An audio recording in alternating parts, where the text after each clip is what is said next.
में गई थी राणा प्रताप के साथ, और इसीलिए देश के अंदर महाराणा प्रताप के नाम से उनको जाना जाता है। और उनके भाई थे शक्ति सिंह और जगमाल, वो भाई भी उनके साथ में नहीं थे। इससे यह सिद्ध होता है कि महाराणा प्रताप को किसने साथ दिया। उनके परिवार के लोग भी हट गए थे, वो भी मान सिंह की गोद में जाके बैठ गए थे। उस कुल के लोग हैं ये। और मुझे पता है कि इस कांग्रेस और बीजेपी के बहकाव में आके उनसे पैसा लेके ये काम नहीं करेंगे। ये लोग स्वाभिमान के लिए काम करेंगे, ये वचन के लिए काम करेंगे, आने वाली पीढ़ी के लिए काम करेंगे। मेरी बात को आप समझ गए होंगे कि हमारे लोगों ने महाराणा प्रताप को वचन दिया था। तनख्वाह नीली थी, फौज में हमारे लोग भर्ती नहीं हुए थे, तनख्वाह की बेसिस पे नहीं हुए थे। पूरा गांव के सिपाही लोग, जवान लोग गए थे, वो वचन दिया था। और इस लड़ाई में, इस मैदान लोकसभा क्षेत्र में मुझे उम्मीद है पैसों वाली सेना नहीं टिकेगी, वचन वाली सेना टिकेगी।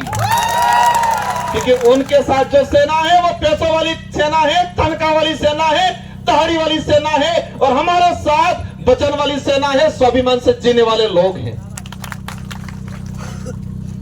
बातें बहुत सारी हैं, अंत मंच आएंगे उस पे करेंगे। हमारी लड़ाई सीधी सी है कि क्षेत्र में संविधान के अनुरूप आरक्षण लागू हो जाए। यहां का कलेक्टर, एसपी, संभागीय आयुक्त क्लियर कर दे कि संविधान के भाग इसमें 5वीं अनुसूची के तहत क्या प्रावधान है, कितना आरक्षण मिलना चाहिए। आरएस भर्ती की अगर बात करें,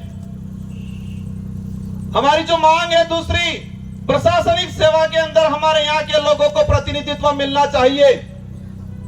हमको एक लेलुपोट दे दिया, दिनेश सेवा के अंदर भर्तियां देंगे, बात देंगे।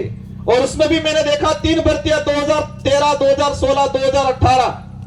अनुसूचित क्षेत्र के अंदर अधिनियम सेवा के 109 पद आए, एसटी के लोगों को मिले 42, ओपन कैटेगरी में गए 67, और एससी समाज को मिले 0, और ओबीसी वालों को तो पता ही नहीं है कि हम है कौन, हम आते कहां है वही नहीं पता है हमको।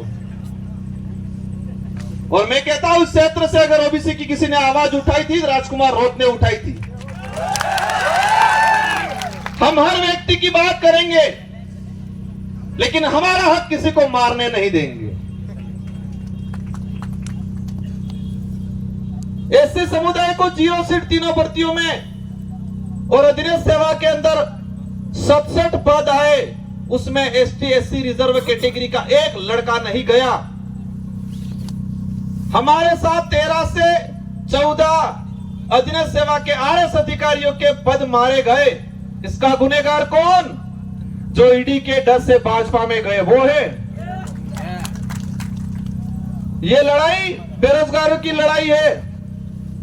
ये लड़ाई हमारे क्षेत्र में, शिक्षा के क्षेत्र में क्रांति वाला लाने की लड़ाई है। हम सबको लड़ना है। ये चुनाव जीतने तक का उद्देश्य नहीं है, नारे लगाने या पार्टी का नाम लेने तक का उद्देश्य नहीं है। हमको हमारा समाज बचाना है, हमारा देश बचाना है। जो देश का संविधान अधिकार देता है हर व्यक्ति को, हर समाज को अपने हक अधिकार की बात करने का अधिकार है, और करना चाहिए हर व्यक्ति को। लेकिन हमारे यहाँ के नेताओं ने इस क्षेत्र को बर्बाद करने का काम किया है। मुद्दे अनेक हैं। ये 400 पार का जो नारा लगा रहे हैं, उस नारे को समझना। इन लोगों की चाल है ये संविधान बदलने की, संविधान को खत्म करना चाहते हैं। और आप सुन लेना, अभी का उदाहरण है कि 26 जनवरी पे बाबा साहब अंबेडकर और सावित्रीबाई फुले की तस्वीर लगाने से टीचर को एपीओ कर दिया जाता है। जिस पार्टी को बाबा साहब अंबेडकर और सावित्रीबाई फुले की तस्वीर से दिक्कत है, वो देश का भला कर सकते हैं क्या?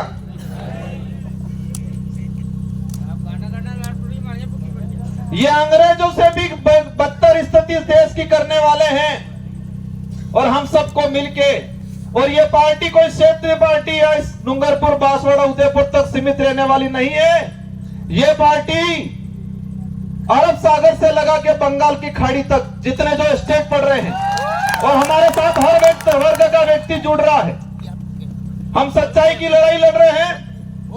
आने वाले समय में मुझे उम्मीद है, मेरी बात पे आप गौर करोगे कि युद्ध के मैदान में सैलरी वाली जो तनख्वाह वाली सेना नहीं टिकती है, युद्ध के मैदान में वचन वाली और स्वाभिमान वाली सेना टिकती है, और वही सेना मेरे साथ है। मुझे पता है हमारे लोग गरीब है, कमजोर है हमारा कार्यकर्ता, लेकिन मुझे यह भी पता है उस व्यक्ति के अंदर जमीर जिंदा है, उसका स्वाभिमान नहीं मरा है। वो व्यक्ति डट के मुकाबला करेगा और पूरे भारत की रोमांचक सीट यह होगी। और मुझे दुख भी है, मेरे 84 के कार्यकर्ताओं का दुख है, मेरा भी दुख है कि 84 की जनता ने एक शानदार बैंडेड दिया था मुझे। मेरी भी इच्छा थी मैं 84 के अंदर ही रहूं, मेरे कार्यकर्ताओं की भी इच्छा थी 84 के अंदर रहूं, लेकिन बांसवाड़ा वाले ही नहीं माने। और आपको ये तिरवाने का काम करना है और ये बेड़ा पार करना है। इन्हीं शब्दों के साथ आप सबको धन्यवाद। एक बात और बोलना चाहूंगा, देश के अंदर भाजपा के नेता बहुत प्रताड़ित थे, और विशेषकर बांसवाड़ा में जो भाजपा के नेता बेचारे बहुत प्रताड़ित थे, हमसे भी ज्यादा प्रताड़ित थे। बचपन में बच्चा रोता था, मां कहती थी भूत आ जाएगा सो जाइयो। और यह भाजपा के नेता इतने प्रताड़ित थे, हल्का सा बेचारा कुछ करता है कहते हैं ईडी आ जाएगी चुप हो जा। मोदी जी की ईडी आ जाएगी चुप हो जाएगा। वो चाहता बहुत कुछ है बेचारा, पर अंदर से डर हुआ है। उनको भी कहना चाहूंगा, आप चिंता मत करो, आपके विचारों को यहां रखने का अवसर मिलेगा। इस संगठन के साथ जुड़ो और इस क्षेत्र की जनता के लिए, युवाओं के लिए, हक अधिकार के लिए आगे बढ़ो। हम आपको साथ में लेकर चलने का काम करेंगे। इन्हीं शब्दों के साथ आप सबको धन्यवाद, आभार। जय जोहार, जय भारत, जय संविधान।